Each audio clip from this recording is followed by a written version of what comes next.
vous écoutez RTL. Jusqu'à 15h, Jacques Pradel sur RTL, l'heure du crime. Et bonjour à toutes et à tous, c'est une nouvelle édition de l'heure du crime, émission préparée par Perrine Chequet, avec Laure Broulard et aujourd'hui Alexandre Caxan qui est à la technique de l'heure du crime. Et à la une de notre émission aujourd'hui, vraiment des histoires qui prêtent à sourire, il faut bien le dire, mais qui prouvent également que la naïveté peut toucher le plus haut niveau de l'État, et les escrocs qui ont inventé les histoires dont nous allons vous parler avec mon invité s'en sont, comme on dit familièrement, mis vraiment plein les poches. Bonjour Dominique Labarrière. Bonjour Jacques Pradel. Vous êtes journaliste, vous êtes venu à plusieurs reprises d'ailleurs dans cette émission parce que vous êtes un passionné de faits divers, d'affaires criminelles et de faits divers tout court, je vais dire, puisque là il n'y a pas de sang, enfin, si, il y a des morts, hein, il y a des morts, bon, on va en parler. Et vous publiez aux éditions Pygmalion un livre absolument savoureux qui s'intitule 12 arnaques qui ont changé l'histoire. On peut dire en fait que d'abord ça existe depuis que le monde est monde et que en fait plus, comme on dit, plus c'est gros, plus ça passe. Ah, c'est ça, c'est plus c'est gros, plus ça passe. Mais vous savez, tant qu'il y aura des hommes pour désirer plus d'argent, plus de gloire, plus de réputation, il y aura d'autres hommes pour leur faire croire que c'est possible et que c'est à portée de main. Donc c'est le début de l'arnaque. Avec l'arnaqueur, il y a l'arnaqué. Et comme vous le disiez, il y a une espèce de candeur, de naïveté, parfois collective, qui s'explique mal, qui est du domaine de l'irrationnel, où les gens se mettent à croire. Ou du désir, hein, parce que on le dit dans le domaine politique, hein, les promesses n'engagent que ceux qui veulent y croire. Bon, il y a des tas de gens qui ont cru sincèrement. Madoff, par exemple, on va pas parler, nous, on va pas refaire l'affaire Madoff, mais vous en parlez évidemment. Elle est au cœur de votre livre. C'est un exemple très parlant. C'est 30 ans de Dupri avec un cynisme absolument incroyable. C'est un sociopathe, hein, Madoff. Il est pas sympathique. C'est pas une affaire souriante comme celle dont nous allons parler, parce qu'il y en a de souriantes, mais il y en a de pitoyables, comme Port-Breton, Madoff ou les emprunts russes qui ont ruiné des milliers de gens et qui ont préparé la guerre 14. Madoff, il trompe les gens pendant 30 ans, et ce qui me fascine, c'est qu'il trompe des gens qui sont fortunés, qui sont entourés de conseils financiers, qui sont les meilleurs du monde, qui ont de grands avocats. Et après on se dit, mais comment personne n'a pas pu voir le grain de sable, en fait, quoi. Dès le lendemain de l'aveu de Madoff, ce qui m'a beaucoup fait rire, puisqu'il faut prendre ça aussi en riant, tous les experts financiers des bourses du monde disent, mais on avait tout compris depuis longtemps. Seulement ça marche depuis 30 ans. Donc il y a un moment où le rideau se déchire, il se déchire sur un petit détail le plus souvent, ce qui fait tout le sel de ces arnaques. Alors, ensemble, on va parler tout à l'heure dans cette émission de deux affaires absolument énormes. L'une, c'est les avions renifleurs, quand même. Hein. Le président de la République a été emmené dans le plus grand secret en 1979, en Champagne, avec une sécurité maximum pour assister à une expérience qui devait lui prouver que, en mettant dans des avions, donc d'où le titre avion renifleur, cette nouvelle invention, on allait pouvoir détecter des puits de pétrole. La France allait pouvoir échapper au choc pétrolier et en prime d'ailleurs, je crois, repérer des sous-marins atomiques. Aussi, il y avait un aspect, ils avaient pensé à tout. On va parler des faux carnets d'Hitler parce que ça a été quand même quelque chose d'énorme et d'énorme aussi au niveau financier. Mais je voudrais qu'on profite de l'émission pour faire découvrir à ceux qui nous écoutent des escroqueries dont ils n'ont certainement jamais entendu parler. Alors, on va en raconter une toute première tout de suite et pour cela faire un peu de géographie. Il faut imaginer l'île de Bornéo en Indonésie. Cette île, en majeure partie d'ailleurs occupée par une jungle quasiment impénétrable, va être au centre d'une des plus belles escroqueries de la fin du XXe siècle, puisque c'est en 1997 qu'on apprend qu'une compagnie minière assez obscure, faut dire, très obscure, vient de trouver un filon, mais fabuleux, un filon d'or. Oui. Alors un filon de 4000 tonnes d'or. Ça n'est pas rien, ce serait le plus gros filon. Là, vous disiez, plus c'est gros, plus ça marche. D'ailleurs, on découvre le plus gros filon de l'histoire minière, dans cette jungle de Bornéo. Et cette concession a été rachetée 3 ou 4 ans plus tôt, à une firme australienne qui l'a vendue pour 3 francs 6 sous en disant, il y a rien là-dedans, c'est pas la peine. Et d'un seul coup, au printemps 1997, cette obscure compagnie du Canada commence à publier des relevés de prélèvements qui font monter son cours en bourse, qui passe, tenez-vous bien, de moins d'$1 l'action en bourse à $300 en 4 mois. Sa capitalisation vient de 24 milliards de dollars. À l'arrivée des courses, il y a 6 milliards de dollars canadiens qui vont disparaître. Tout ça avec une manipulation qui est due, nous dit-on, un seul homme qui est un personnage extraordinaire. Mais toutes ces arnaques, les 12 arnaques que je raconte, il y a toujours des personnages de romans là-dedans, des personnages fabuleux. Mais celui-ci, il s'appelle Mac Guzman. Mac Guzman, c'est un phénomène. C'est un ancien type qui aurait pu avoir une carrière extraordinaire de basketteur professionnel. Ouais. Mais il a eu un accident, je crois. Il se fait tabasser une nuit de fête, parce que il est basketteur professionnel, mais fêtard. Ouais. Donc il traîne la nuit. Il a une marotte, il chante il chante. Il va dans les karaokés, voilà, et il chante tout le répertoire de Frank Sinatra. Voilà. C'est ça. Dès qu'il a un petit verre dans le nez, il assassine Frank Sinatra. Mais il y tient beaucoup. Donc il rentre la nuit, il se fait tabasser. Il a une jambe, malheureusement, il est infirme, il peut plus jouer au basket. Et alors il va se reconvertir dans l'exploration minière à Bornéo. Et il voyage beaucoup pour sa firme à travers toute l'Asie. Et dans chaque pays où il séjourne, il épouse une femme. Ouais. Il a 4 femmes. En fait, donc ça, chacun sait que déjà une, ça coûte un peu. Oui, donc 4, ça coûte beaucoup. C'est entre les boîtes de nuit et les 4 épouses, il faut de l'argent. Voilà, donc il a énormément besoin d'argent et il va avoir l'idée, nous dit-on, lui tout seul, de mettre des pépites d'or qu'il achète à un orpailleur du coin dans des relevés, de déplacer les relevés pour faire monter la possibilité d'extraction jusqu'à faire le plus grand. Et alors on dit mais c'est fabuleux, voilà qu'on a trouvé le plus grand gisement aurifère du siècle. Ouais. Alors on l'invite à Toronto au grand symposium des... Oui, parce que, pardonnez-moi, la compagnie minière, évidemment, choisit un symposium international pour révéler l'information. Voilà, on avait ça depuis 3 ans, maintenant on peut le dire publiquement. Voilà, c'est le moment d'acheter nos actions, quoi. Oui. Et l'autre, il est invité à Toronto, alors il fait son show. C'est un véritable show et la presse spécialisée est fascinée. Il y a des articles qui sortent dans le monde entier. Mais seulement, il continue ses karaokés, il continue à picoler la nuit dans les boîtes. Donc sa compagnie dit c'est pas très convenable pour une affaire cotée en bourse à ce haut niveau. On le renvoie à Bornéo. Il parle aussi. Il commence. Ça se passe. Il donne des indications. Là, ils ont des malaises là, les gens de la société. Donc on le renvoie là-bas. Voilà, on lui dit il faut que tu rentres à Bornéo. Et alors on le fait accompagner d'ailleurs pour être. On le fait accompagner par un type qui s'appelle Vega. Et là-bas à Bornéo, il va faire un check-up parce que il aurait une hépatite C. Enfin, il aurait la malaria et tout ça. Et après, pour revenir, ils prennent un hélicoptère avec son accompagnateur, je veux pas dire garde du corps, mais accompagnateur. Ouais. L'accompagnateur le laisse en chemin et laisse Guzman, avec le pilote de l'hélicoptère, continuer tout seul son chemin. Et c'est là, qu'il se passe quelque chose d'extraordinaire, c'est que Guzman, à 600 pieds d'altitude, sauterait de son plein gré de l'hélicoptère pour se donner la mort. Ouais, voilà. C'est ce que dira le pilote de l'hélicoptère qui se pose. Il avait un passager au départ, il n'en a plus à l'arrivée. Voilà. Il dit il m'a surpris, il a sauté. On va trouver son cadavre. 4 jours plus tard, on trouve le cadavre avec les vêtements de Guzman évidemment. Ouais. Cadavre évidemment en forte décomposition. Le climat s'y prête, à moitié dévoré par des sangliers, et on ne fait ni d'expertise médicale, on ne regarde pas ses dents, on ne regarde rien du tout. Et on va l'incinérer. On l'incinère très vite. Voilà. Et on dit Mac Guzman est mort. Ce salaud. Parce qu'il nous avait trompé, quoi. Voilà. En gros, c'est ça. Et le lendemain, on dévoile. Parce que les actions ne valent plus rien. Parce que comment on va savoir que il y avait pas d'or dans la mine? C'est après le suicide, entre guillemets, de cet homme. 24 heures après, on dit mais voilà, mais bon sang, mais c'est bien sûr pourquoi il s'est suicidé. D'abord, il a laissé un mot. Dans lequel on dit il s'est suicidé pour 2 raisons, son état de santé était déplorable et puis il avait le remords de nous avoir trompés. Seulement dans le mot qui est griffonné, on ne sait pas par qui, il n'y a pas de maladie mentionnée et il n'y a pas de remords mentionné. Mais il nous a trompés, nous sommes désolés, mais nous avons perdu beaucoup d'argent. C'est pas vrai. Ils ont empoché 6 milliards. Et alors il y aura une espèce de procès, vous savez, dans ces affaires d'arnaque, il y a un génie pour trouver un bouc émissaire, et puis pour étouffer très vite le procès. C'est-à-dire que le procès, on parlait de Madoff, très vite il plaide coupable. Oui. Donc il prend 150 ans de prison, mais le grand procès, le grand déballage du mécanisme et des complices éventuels, il n'y en a pas. Bien sûr. Et là, on fait une espèce de procès, et le seul qu'on ait trouvé, mais on peut pas l'extrader, il est aux îles Caïmans, on peut pas l'extrader, vous savez pourquoi? Parce qu'on va qualifier ça non pas de crime, mais de délit. Alors pour un délit, il n'y a pas d'extradition, donc on l'extrade pas. Voilà, donc ça, on remet tranquille, braves gens. Et le grand patron de cette firme, qui s'en est mis plein les poches au passage, a la bonne idée, si je puis dire, de mourir quelque temps après, aux Bahamas. Voilà. Alors, Alors, on va mettre des points de suspension parce que l'histoire est pas terminée, non, parce qu'il y a après d'autres événements qui vont intervenir. Est-il mort vraiment, parce que l'une de ses veuves va recevoir de l'argent, un mystérieux virement une dizaine d'années plus tard.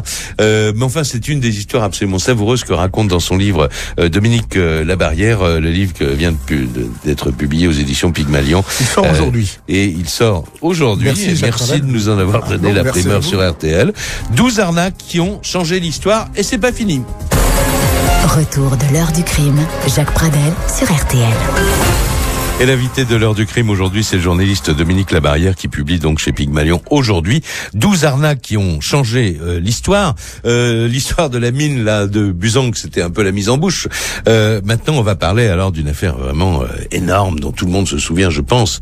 Les avions renifleurs, une pantalonnade politico-scientifique dont les principaux acteurs sont un président de la République, 2 anciens premiers ministres et les dirigeants d'une grande compagnie pétrolière. Et dans les seconds rôles, on trouve pêle-mêle des agents secrets, dont un ecclésiastique proche du Vatican, s'il vous plaît, un avocat international, des ingénieurs de haut niveau et 2 escrocs, 2 illuminés, mais enfin escrocs, qui ont réussi à vendre, écoutez bien, pour près de 100 milliards de centimes de l'époque, 1975-1980, une machine miraculeuse qui n'a jamais fonctionner. Alors, avant de revenir en détail sur le mécanisme de cette supercherie avec Dominique Labarrière, je vous propose en quelques instants de nous rappeler ensemble les circonstances dans lesquelles cette affaire a éclaté.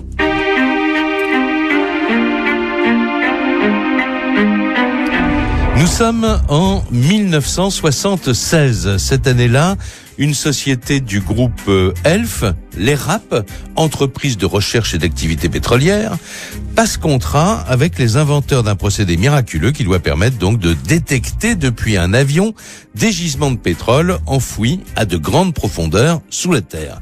L'invention est révolutionnaire, plus besoin de forage aléatoire, coûteux et incertain. On voit les gisements sur un écran de télévision figuré en rouge sur fond bleu. Coût du contrat d'exclusivité pour l'utilisation du procédé, 400 millions de francs, une somme énorme. Le président de l'ERAP s'appelle Pierre Guillaumin, ancien ministre des armées du général de Gaulle.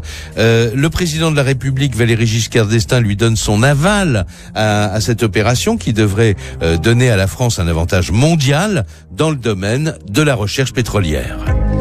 Pendant plus de 2 ans, jusqu'en 1979, des expériences se déroulent à grands frais, dans le plus grand secret, avec le groupe ELF, bien sûr, et avec surtout les 2 inventeurs du procédé, un Belge, le comte de Villegas, et un Italien, Aldo Bonassoli.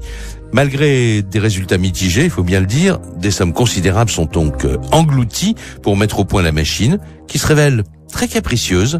Les avions renifleurs, en effet, ne reniflent que des gisements déjà connus.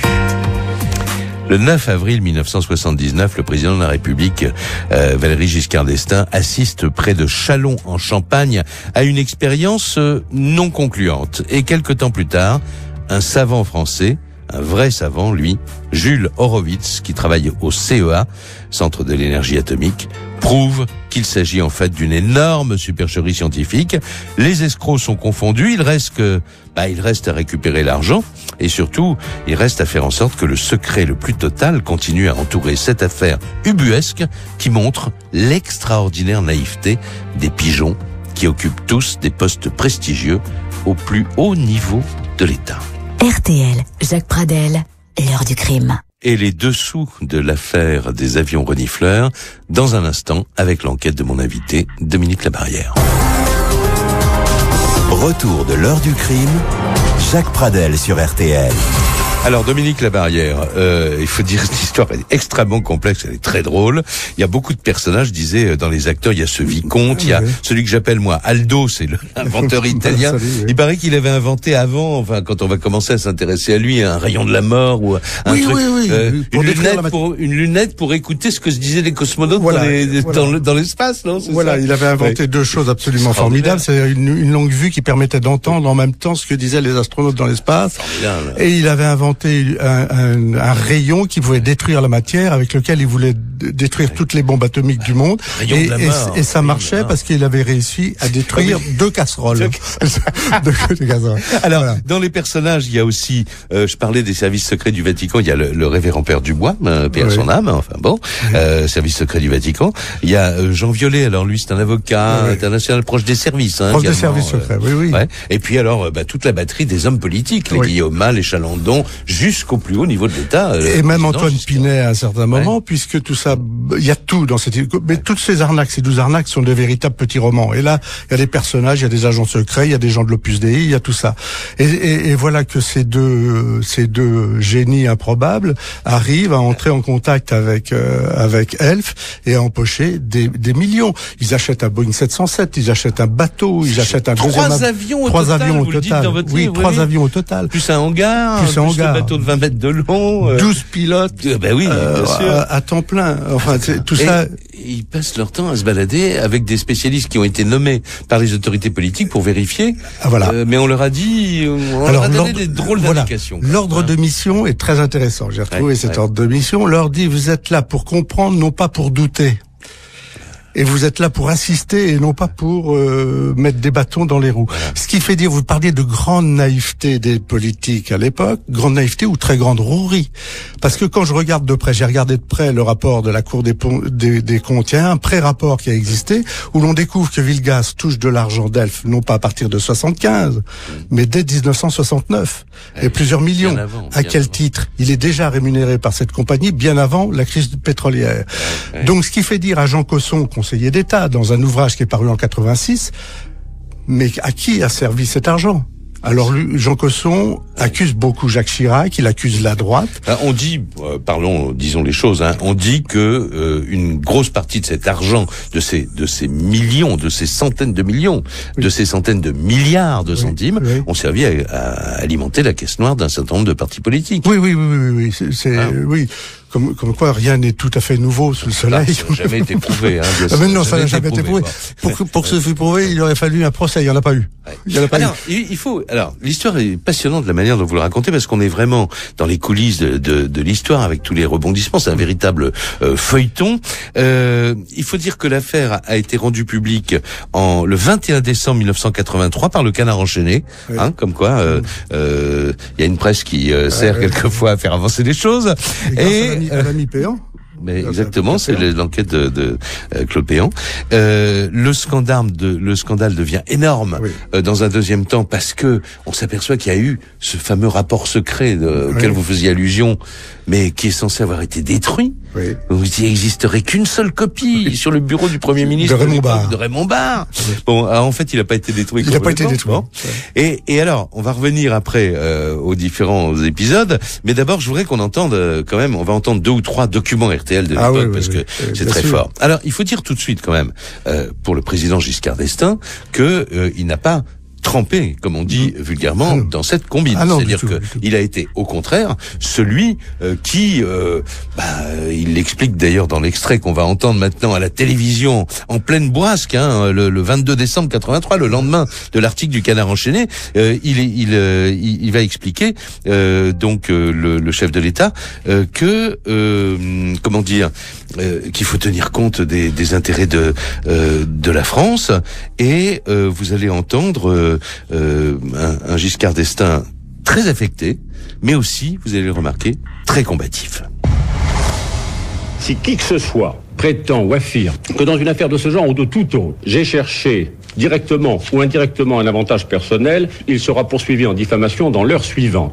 Il y a une autre chose que je ne veux pas permettre, c'est l'abaissement de la France, parce que lorsqu'un secrétaire d'État vient mettre en cause un ancien Premier ministre, un ancien président de la République, sans même avoir pris la peine de faire poser une seule question à leurs collaborateurs, il prend le risque honteux de l'abaissement de la France. Eh bien, ceux qui voudront abaisser la France, ils me trouveront chaque fois sur leur route. attention, on est en 83, Mitterrand au pouvoir, le secrétaire d'État c'est Henri Emmanuelli, qui a parlé à l'Assemblée nationale de forfaiture. De forfaiture, absolument. Les mots sont très durs, quand même. Bon. Alors, donc, en fait, Giscard d'Estaing lui dit, mais revenons à l'époque. À l'époque, c'est 1979, c'est le premier choc pétrolier, ou le deuxième. Le deuxième. Et donc, quand on vous apporte comme ça une invention où on vous dit qu'on va résoudre tous les problèmes pétroliers de la France, et en prime, détecter les fameux sous-marins. Les fameux sous-marins nucléaires, oui. Ça méritait en tout cas de s'y intéresser. Oui. Ça, là, il a raison. Oui. Ça méritait qu'on s'y intéresse. Surtout que le coup était parti. C'était des gens engagés. Et le ton de Giscard d'Estaing l'a dit assez bien l'émotion politique du moment. C'était une affaire, maintenant on en sourit beaucoup de ces affaires, mais ça a été une affaire politique extrêmement grave. Comme vous disiez, Emmanuel parlait de forfaiture. Enfin, ça a été très grave. Et c'est complètement en décalage avec la méthode qui sert à trouver l'imposture. Giscard d'Estaing fait un rapport après avoir vu cette prétendue démonstration en Champagne dont vous parliez, Jacques, tout à l'heure. Ben ça, on va entendre un document là-dessus parce qu'il l'a expliqué à la télévision. Ah bon? Il l'a expliqué. Ben oui, vous l'écoutez tout de suite, si vous voulez. On l'écoute. Oui, il s'est effectivement méfié parce que il revient à la télé là. On était en 83. Bon, le scandale vient d'exploser. Le 12 janvier 1984, parce que l'affaire le poursuit, bien sûr. C'est une affaire énorme. Valéry Giscard d'Estaing est l'invité ici même du grand jury RTL Le Monde, et en direct, vous allez l'entendre sur notre antenne, il lit la note qu'il a rédigée à l'époque, en 1979, à l'issue de cette fameuse expérience à laquelle il avait assisté. De retour à l'Élysée, j'ai dicté une note, que voici. Vendredi 6 avril 1979. L'impression que j'ai retirée de l'expérience à laquelle j'ai assisté à la demande de M. Chalandon et Guillaumat est entièrement négative. Il ne me paraît pas vraisemblable que le dispositif présenté puisse fournir les résultats escomptés. Il me semble indispensable qu'une vérification soit faite dans des conditions qui permettraient de révéler un éventuel trucage. En particulier, l'appareil d'observation devrait être démonté et analysé à la suite immédiate d'une expérience pour déceler s'il y a ou non supercherie. Toutes dispositions doivent être prises pour éviter l'engagement de ressources nouvelles et pour organiser le retour de celles qui auraient été inutilement dépensées. J'ai fait part de mes préoccupations au président du comité financier, M. Guillaumat, en lui demandant de prendre dès à présent toute précaution nécessaire.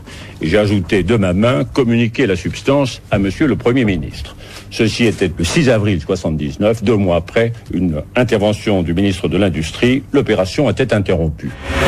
Alors, comment l'opération s'est-elle interrompue, Dominique Labarrière? Là, il faut raconter. C'est un vrai scientifique. Oui, ça c'est extraordinaire. Donc, à la suite de la note dont parle le président Giscard d'Estaing là, André Giraud, ministre de l'Industrie, mandate le professeur Horowitz pour mener l'enquête, pour savoir s'il y a supercherie ou pas. Alors, on s'attend à ce que ce soit monumental, qu'on fasse des expertises tout azimut et tout ça. Horowitz, qui est un vrai scientifique, dit on va y aller tout à fait simplement. Et il convoque nos deux génies inventeurs là. Il leur dit voilà. On va pas partir en avion. On va faire ça dans les bureaux. Dans un labo, oui. Voilà, j'ai une règle à la main. Je vous montre la règle. Moi, je vais aller dans la pièce voisine. Et puis vous allez à travers le mur. Vous allez me montrer Vous allez me montrer la règle. Alors, il prend son temps quand même pour expliquer ça. Il montre plusieurs fois la règle parce qu'il a une petite idée derrière la tête. Et au bout d'un moment, il va avec sa règle dans la pièce voisine. On donne le top. On donne le top. Il pose la règle. Il revient et le type sur l'écran lui dit voilà la règle. Aldo Bonassoli dit je vois la règle, venez voir la photo. Et on revient, dit, manque de peau, il n'y a pas de chance, parce qu'entre temps, je l'ai cassé en deux, la règle. Donc, je vais voir 2 morceaux de règle. Donc, ça ne marche pas. Donc, en fait, la supercherie était énorme, grossière.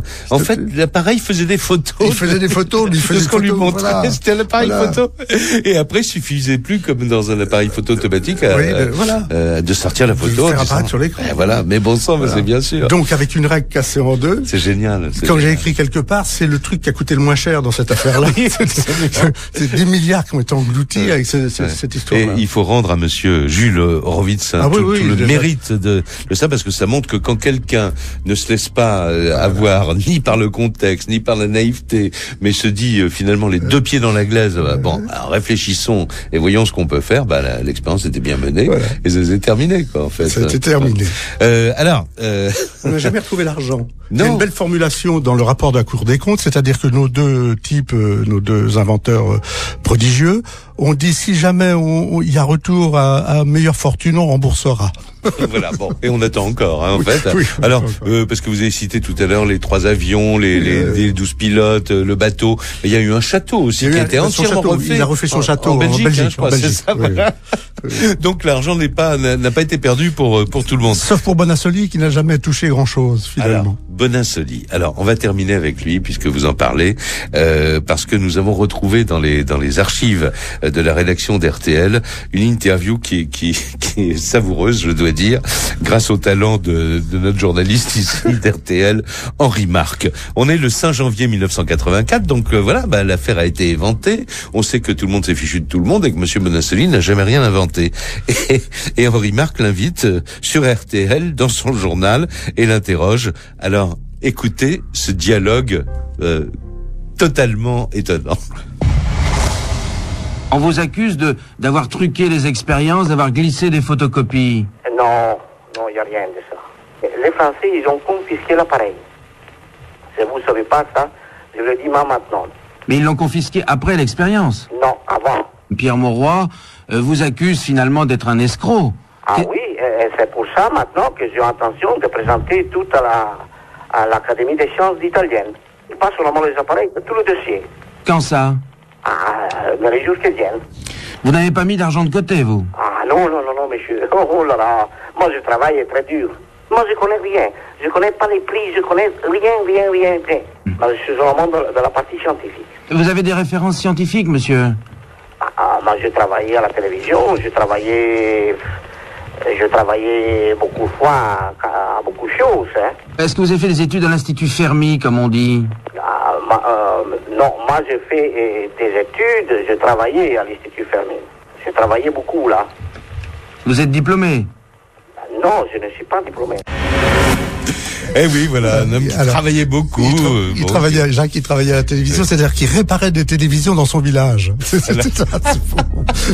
C'est quand même une histoire formidable. Et quand on voit comment cette histoire a grimpé au plus haut niveau d'État, quand même là, on perd un peu le sourire, quand même. Ouais. Alors, on va faire une pause, Dominique Labarrière, et on va ensuite aborder un autre énorme dossier où il y a escroquerie. C'est clair. Il y a encore des centaines de milliers là, en l'occurrence de marques en jeu et plusieurs centaines de milliers de marques. Et l'objet du délit, si j'ose dire, ce serait un journal intime d'Adolf Hitler retrouvé dans les décombres d'un avion qui se serait craché dans un village après la guerre. On vous dit tout dans un instant. L'heure du crime sur RTL. Alors on va prendre à nouveau notre machine à remonter le temps grâce aux archives sonores de la rédaction d'RTL. Le curseur est sur la date du 25 avril 1983. Ce jour-là, on apprend, on lit dans le magazine allemand Stern les premières pages de ce que l'on pense être le journal intime d'Hitler. Aussitôt, évidemment, c'est une nouvelle quand même qui fait le tour du monde. Et sur RTL, Jean-Jacques Bourdin révèle l'ensemble de l'affaire. La grande affaire du jour, la publication par le magazine allemand Stern des carnets intimes de Hitler. Depuis que la nouvelle de la découverte de ces documents est annoncée, une controverse sur leur authenticité s'est élevée dans plusieurs pays du monde. Les uns y croient, les autres n'y croient pas. Et un troisième groupe d'hitlérologues réclame des examens approfondis pour pouvoir se prononcer. Quant au magazine allemand, il commence imperturbablement la publication des premiers extraits. On apprend par exemple ce matin que les dictateurs nazis s'inquiétaient en 1938 des manifestations contre les Juifs. Elle lui paraissait prendre trop d'ampleur. D'autres détails sont publiés sur une grossesse nerveuse d'Eva Braun. On trouve dans ces documents des indications plus intéressantes pour l'histoire, par exemple qu'Hitler aurait admiré Staline, Churchill et Chamberlain, mais qu'il aurait montré bien peu de considération pour Mussolini et pour Daladier. Voilà, etc. Alors, Dominique Labarrière, là, vous racontez dans votre livre la jeunesse de cette histoire. On va prendre notre temps. Racontez-nous, parce que au centre de cette affaire, il y a l'homme qui va apporter ces documents au magazine Stern. Oui. Là encore, comme dans toutes ces affaires, un personnage absolument fascinant d'un certain côté. Il s'appelle Gerd Heidemann, et c'est un type qui est omnibulé par tout ce qui a trait au nazisme, à la période nazie. Oui. C'est-à-dire, il recherche tous les objets, tous les souvenirs, tous les écrits. Oui. Et alors, ce qui est très étrange... Officiellement, c'est pour... parce qu'il étudie cette période. Quoi. Voilà. Il prétend étudier cette période. Et ce qui est assez étrange, c'est que le magazine Stern, qui est quand même un magazine sérieux, l'emploie pratiquement à plein temps uniquement pour ça. Ouais. Il n'est pas journaliste, contrairement à ce qu'on a pu dire à certains moments. Il est correspondant pour le nazisme de Stern. Il a vendu à Stern un faux manuscrit de Mein Kampf. Il a remis à flot le yacht de Göring, oui, sur lequel il donne des soirées où il reçoit d'anciens nazis. Ouais. Enfin, il est complètement fasciné. Donc c'est le pigeon type. C'est-à-dire qu'il y a un jour un antiquaire spécialisé aussi un peu spécialisé dans les brologues de cette période sombre, qui lui dit: mais vous savez, j'ai entendu dire qu'il y avait des écrits d'Hitler quelque part en Allemagne de l'Est. Nous sommes encore à la période des deux Allemagnes. Ouais. Alors évidemment, lui, il monte tout de suite, il s'enflamme et il me faut absolument ces écrits. On le laisse mariner pendant quelques temps. Oui, ce qui montre que l'affaire a été longuement et minutieusement préparée. Ça a été très bien monté, très bien. Il se passe des mois. Des mois. On lui dit: mais vous comprenez, c'est très délicat parce que ça met en scène et ça met en cause un général allemand de l'Allemagne de l'Est, tout ça. Il faut être extrêmement prudent. Et enfin, le grand jour arrive. On lui dit: on va vous faire rencontrer la personne qui. Voilà. Alors cette personne-là s'appelle Konrad Gugeaud de son vrai nom, qui se fait appeler dans l'occurrence Konrad Fischer. Et ce type-là raconte à notre Heidemann, il lui dit: mais vous savez, il y a un avion qui en 45 est tombé dans un petit village près de Dresde. Et dans cet avion, il y avait des documents d'Hitler. Et Hitler a été fort mécontent de la chute de cet avion. Et fort inquiet. En fait, Hitler aurait commandité le voyage de cet avion pour après la guerre. Voilà. Pour justifier l'histoire du Troisième Reich, pour faire sa propre apologie et son histoire.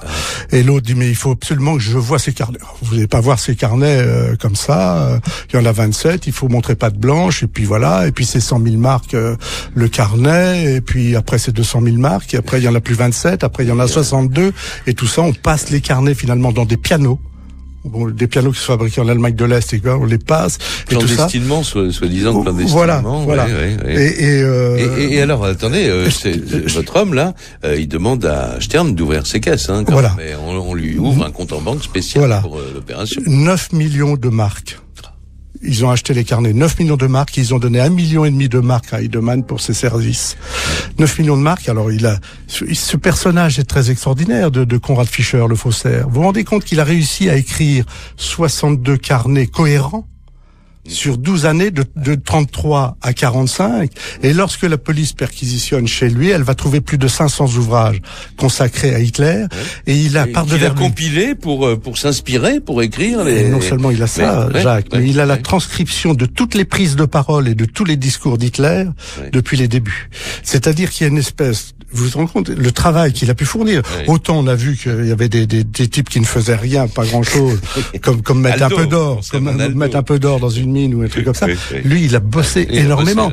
Et même si ce sont des faux, je pense qu'il y a dans ses écrits des choses qui pourraient être intéressantes. Il a repris tout, absolument tout, et il a réussi à écouler ça. Alors, on va mettre quelques points de suspension. L'émission n'est pas terminée. On va prendre le temps de raconter tout ça après, parce que là, je dis à ceux qui nous écoutent, pensez à deux choses.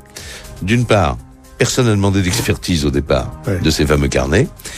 Et encore plus fort, quand on sait que c'est un journal spécialisé quand même dans l'information mondiale comme Stern, personne n'est allé vérifier s'il y avait bien eu, après la guerre, le crash d'un avion dans ce petit village. Plus c'est gros, plus ça passe. Retour de l'heure du crime, Jacques Pradel sur RTL. Les faux carnets d'Hitler, scoop mondial édité par le magazine Stern, ça va changer toute l'histoire de la Deuxième Guerre mondiale. Pendant des années, Hitler a pris des notes, a raconté dans un journal intime tout ce qu'il pensait de tous les dirigeants, sa stratégie.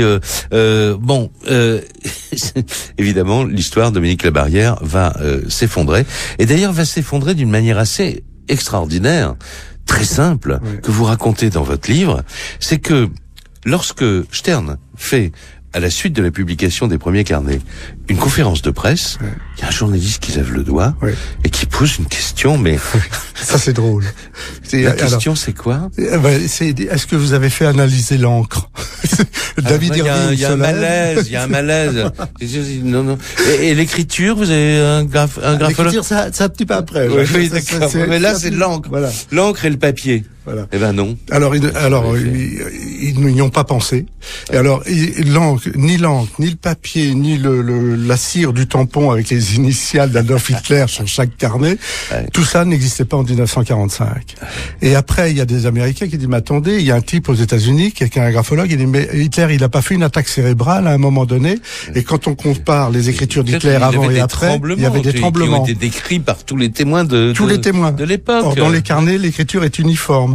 Donc tout ça, vous voyez, sur des petits détails, ça tombe. Et alors, ce que je voudrais signaler, c'est quand même un personnage étonnant aussi là-dedans, qui est le professeur Weinberg. Le professeur Weinberg est allemand, mais sa famille a émigré aux États-Unis. Il est professeur d'histoire de la Seconde Guerre mondiale à l'université de Caroline du Nord. Et dès le début, il dit c'est pas possible.